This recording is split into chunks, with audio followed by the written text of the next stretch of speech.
எனக்கு அன்பான தெய்வ பிள்ளையை, நம்முடைய ஆதி முற்பிதாவாக்கிய யாக்கோபை குறித்து நாம் சிந்தித்தோமானால், அவன் சிறுவயது முதற்கொண்டே போராடி ஜெபிக்கிற குணம் அவனுக்குள் இருந்ததை பார்க்கலாம். ஒரு மனிதன் போராடி ஜெபிக்கிற ஜெபம் இருக்க வேண்டும். ஒரு காரியத்திலே வெற்றி கண்டு உன் காரியத்திலே முன்னேறி போக வேண்டுமானால், ஒவ்வொரு விசுவாசியும் போராடி ஜெபிக்கிற அனுபவத்தை கர்த்தர் நமக்கு கற்றுக் கொடுக்கிறார். போராட்டம் இல்லாமல் வெற்றி இல்லை. வெற்றி வேண்டுமானால் போராட வேண்டும். எனக்கு அன்பான தெய்வ பிள்ளையே, ஓசியாவின் புஸ்தகம் 12ஆம் அதிகாரம் 3-4 வசனங்களை வாசித்தோமானால், அவன் தாயின் கற்பத்திலே தன் சகோதரனுடைய குதிங்காலை பிடித்தான். தன் பலத்தால் தேவனோடு போராடினான். அவன் தூதனாரோடு கூட போராடி மேற்கொண்டான். அழுது அவரை நோக்கி கெஞ்சினான். பெத்தேலிலே அவரை அங்கே கண்டு சந்தித்து அவ்விடத்தில் நம்மோடு பேசினார். எனக்கு அன்பான தேவ பிள்ளையே, யாக்கோபின் குணத்தை குறித்து ஓசியா தீர்க்கதரிசி இவ்வளவா எழுதுகிறார். அவன் போராடி ஜெபிக்கிற ஒரு ஜெபம் இருந்தது.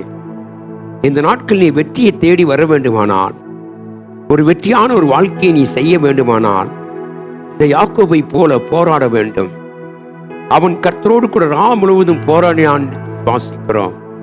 அவன் சிறுவயது முதற்கொண்டே அவன் போராடி எந்த ஒரு காரியத்தை பெற்றுக்கொண்டவன்.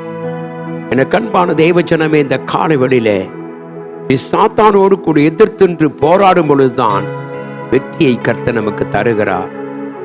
வேதம் சொல்லுது, கர்த்தருக்கு கீழ்ப்படியுங்கள், பிசாசுக்கு ஏத்து நில்லுங்கள், அப்பொழுது அவன் உங்களை விட்டு ஓடி போவான்.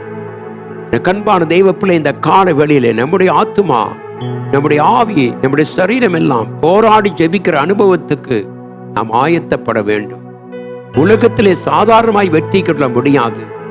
சாத்தானை ஜெயிக்க வேண்டும் என்று கர்த்தர் நமக்கு சொல்லுகிறார். எனக்கு அன்பான தெய்வ பிள்ளை, இயேசு கிறிஸ்து கூட எச்சேவனை தோட்டத்திலே போராடி ஜெபித்தார். ரத்தம் வேர்வையாய் வரும்படியாய் அவர் தனி முற்றிலுமாய் தாழ்த்தி போராடி ஜெபித்தார். எனக்கு அன்பான தேவ பிள்ளையே, இன்றைக்கு இந்த கால வேளையிலே தேவனாய கர்த்தரை நாம் சார்ந்திருக்க வேண்டுமானால், வெற்றியை நாம் பெற வேண்டுமானால், முன்னேற்றத்தை காண வேண்டுமானால், நானும் நீங்களும் எதிர்காலத்திலே நாம் செல்ல வேண்டுமானால், நம்முடைய வாழ்க்கை போராடி ஜெபிக்கிற அனுபவத்தை கர்த்தர் நமக்கு தர வேண்டும். சிந்தித்து பாருங்கள். அவன் போராடினான். வேதம் சொல்லுகிறது தேவ பிள்ளையே, அவன் தாயின் கருவிலே தன் சகோதரனுடைய குதிங்காலை பிடித்தான். தன் பலத்தால் தேவனோடு கூட போராடினான். எனக்கு அன்பான தெய்வ பிள்ளை, ஆரம்பத்திலே நம்முடைய வாழ்க்கை போராடி ஜெபிக்கிற அனுபவத்தை கர்த்தர் கற்றுக் கொடுத்தார். மரணம் வரைக்கும் நாம் சாசுக்கு எதிர்த்திக்கக்கூடிய பலனை கர்த்தர் நமக்கு தருவார். இந்த காலை வெள்ளை கர்த்தாவை நாங்கள் நம்பி இருக்கிறோம் சுவாமி. எங்களுடைய போராட்டம் விருதாய் போய்விடக்கூடாது, வீணாய் போய்விடக்கூடாது. ஏனென்றால் நாங்கள் போராடி ஜெபிக்கிற அனுபவத்தை எங்களுக்கு தந்ததுக்காக ஸ்தோத்திரம். ஒவ்வொரு நாளும் அதிகாலையில் தேவனோடு கூட சேர்ந்து நீங்கள் பிசாசு எதுக்கும் பொழுது அவன் வெட்கப்பட்டு போவான். ஏனென்றால் மாம்ச பலனை காட்டிலும் ஆவியின் பலன் மேன்மையாக இருக்கிறது.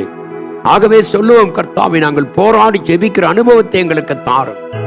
ஏனென்றால் நீரே எங்களோடு கூட இருக்கிறீர்.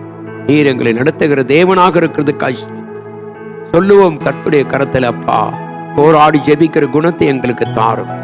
எந்த ஒரு காரியம் விட்டு கொடுவிடக்கூடாது.